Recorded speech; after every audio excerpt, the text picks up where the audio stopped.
Bueno, respecto a la competencia, la rivalidad que tienen en este momento Estados Unidos y China, rivalidad que se manifiesta de diferentes formas, ya sea a través de una competencia comercial, tecnológica, política también, militar.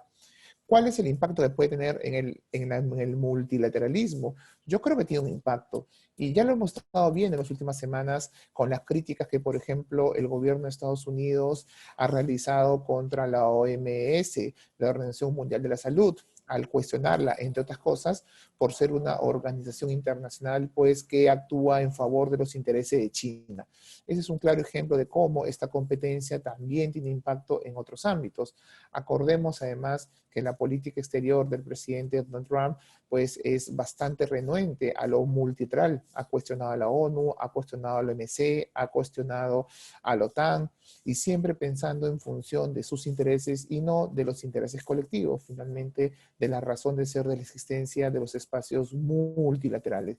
También cuestionó pues el TPP en su momento, así que yo tengo la impresión que esta presencia muy marcada del interés de los Estados Unidos que lleva a competir con China de alguna manera, tiene su impacto también en el multilateralismo a nivel regional y global. ¿Qué va a pasar en las próximas elecciones norteamericanas? Pues aunque existe una posibilidad de que Joe Biden pueda desplazar del poder a Donald Trump, la verdad es que tampoco la entrada o la llegada de Joe Biden a la presidencia de Estados Unidos nos asegura un cambio en la política exterior respecto a China. Parece evidente que el temor frente al crecimiento chino, pues es parte de un discurso que no solamente está en los republicanos, también en todo el establishment político estadounidense. Por lo tanto, yo tengo la impresión que esto puede continuar. Probablemente continúe de otra forma, diplomáticamente distinta, mucho menos confrontacional. Yo creo que una presidencia de Biden podía favorecer algunos espacios multilaterales, como en su momento significó el gobierno de Barack Obama. Sin embargo, no obstante, también es cierto que la competencia con China pues va a llevar a que Estados Unidos priorice sus intereses nacionales por encima de los intereses colectivos que son la esencia, el reflejo, la naturaleza de los espacios multilaterales. Y en el caso de China pues tampoco esperemos un gran actor que promocione lo multilateral. Es cierto que China está tratando de ocupar ciertos espacios que Estados Unidos está dejando a nivel económico, a nivel medioambiental, a nivel militar. Sin embargo, tampoco esperemos que China pues haga de lado sus propios intereses de consolidación como potencia mundial en favor de lo que es la lógica, la naturaleza de lo multilateral, ¿no? Pensar en lo colectivo, en lo común, antes que en lo individual. Yo creo que eso tampoco vamos a ver. Por esa razón, muchos señalan que fue mucho más claro, evidente, como lo dice John Mersheimer, que en los 90 Estados Unidos haya sido un gran promotor de lo multilateral, porque en ese contexto Estados Unidos no tenía ningún tipo de competencia, de rivalidad, de amenaza. En el contexto de los 90, que muchos llamaron el momento unipolar, Estados Unidos principalmente tenía como competencia a dos países muy cercanos y dependientes de Estados Unidos en términos de seguridad, como era Alemania y Japón. Bueno, ese momento unipolar permite entender por qué Estados Unidos apoyó tanto procesos como lo humanitario, como lo multilateral, como lo económico, la integración económica, pero una vez superada esa etapa y ante las amenazas evidentes de China, pues difícilmente va a priorizar este tipo de ejes en desmedro de sus propios intereses. Y creo que eso pues va a trascender la presidencia de Donald Trump.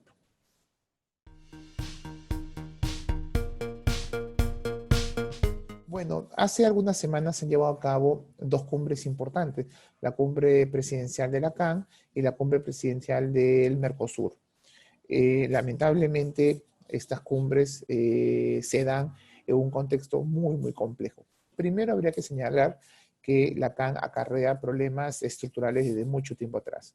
Si bien desde hace 2 años se está tratando de ser reflotada, digamos, con mayor nivel de contacto, interacción al más alto nivel presidencial, existen muchas dificultades aún para poder relanzarla y muchos problemas de voluntad política entre los gobiernos que ahora ya no tienen la excusa de ser gobiernos confrontados entre ellos, que fue la excusa que durante mucho tiempo se esgrimió para que la CAN no caminase. Se hablaba de una gran fractura ideológicamente.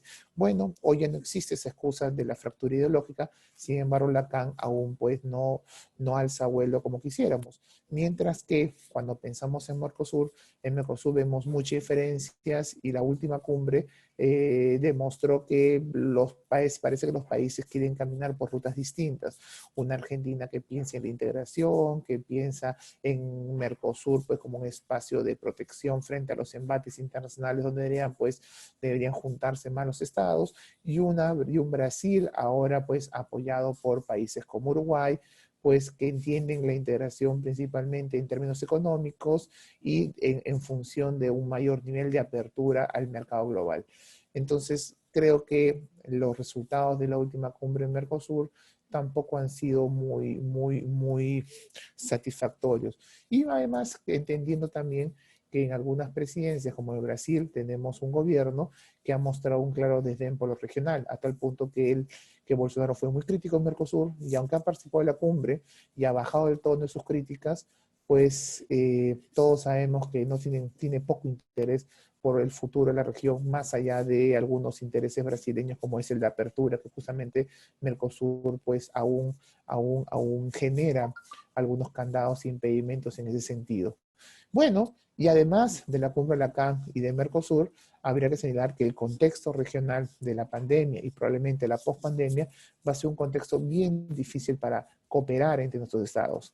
La región, no solamente la pandemia va a causar graves estragos, la región económicamente va a salir bastante afectada de este periodo. Ya pre-pandemia, la región Latinoamérica es una de las regiones que menos iba a crecer en el mundo. Bueno, ahora pues esa situación se profundiza aún más. Y además nuestros países tienen grandes problemas. Uno ve la realidad de Bolivia, de Ecuador, de Chile, de Venezuela, de Argentina, y uno ve países que tienen grandes problemas sociales, políticos, estructurales muy profundos.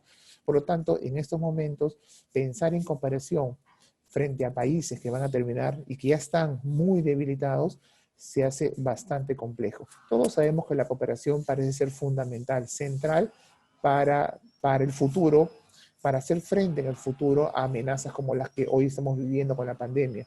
Pero también somos conscientes de lo difícil que ha sido históricamente para nuestros países cooperar, y más aún en un contexto en el cual nuestros países y nuestros gobiernos van a quedar muy debilitados, económicamente muy afectados y con grandes problemas políticos y sociales estructurales que creo que van a ser bastante difícil promover espacios de cooperación, y peor aún y mucho más difícil de integración.